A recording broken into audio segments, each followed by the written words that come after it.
Hi, and now in this Good News Ministries course on the joy of love, I'd like to begin with paragraph 120, where Pope Francis talks about conjugal love. This is the love between husband and wife, a love sanctified, enriched, and illuminated by the grace of the sacrament of marriage. He goes on to say that it is an effective union, spiritual and sacrificial. Effective means it makes a difference. It affects the relationship, both spiritually and sacrificially. This effective union combines the warmth of friendship and erotic passion and endures long after emotions and passions subside. See, in today's world, we don't think of sex that way. We think of it as strictly a passion, a physical experience. And that's why the world says you can have it with anybody. You can have it with somebody you're not married to. You could have it with somebody of the same sex. If you feel like doing it and it feels good to you and you're both consenting, then why not do it? Well, the conjugal love is meant to be much more than an animal experience, an animal passion, something that just the animals do to procreate by instinct.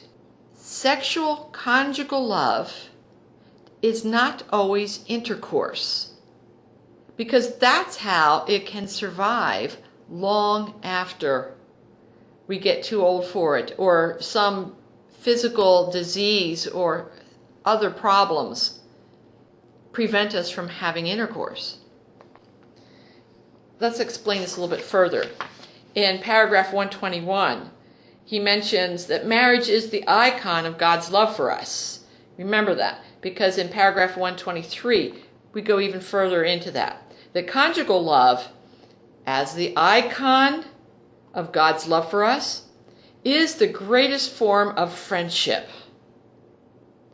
See, as an icon of God's love for us, God's friendship with us, the union of man and woman, a husband and wife who are so completely unifying themselves in marriage that even their bodies are choosing to be united, not just because we have an animalistic passion, but because we are fully giving ourselves to each other, fully and completely giving ourselves to each other.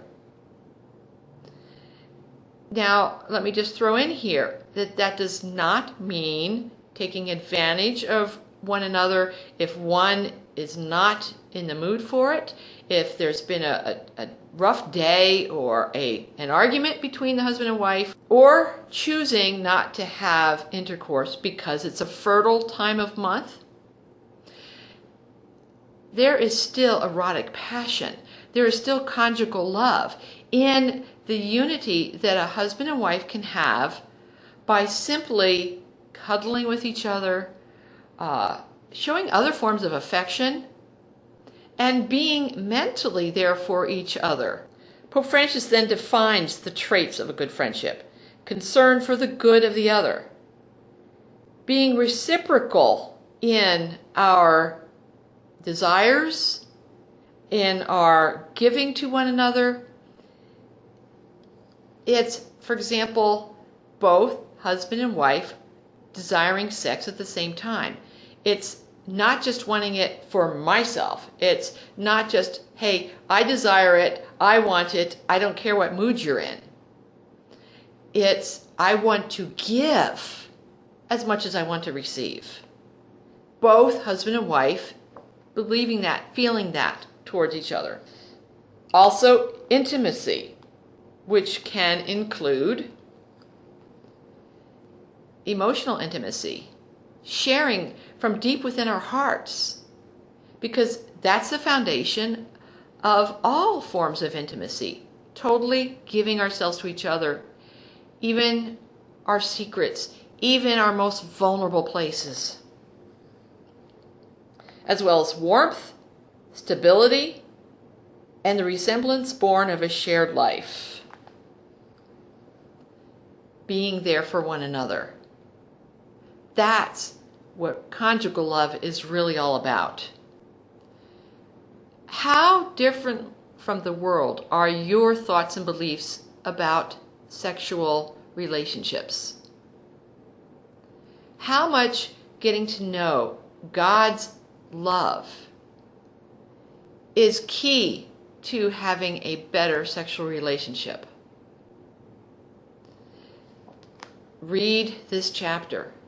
There's a lot more in here that you'll find helpful for that. God bless you.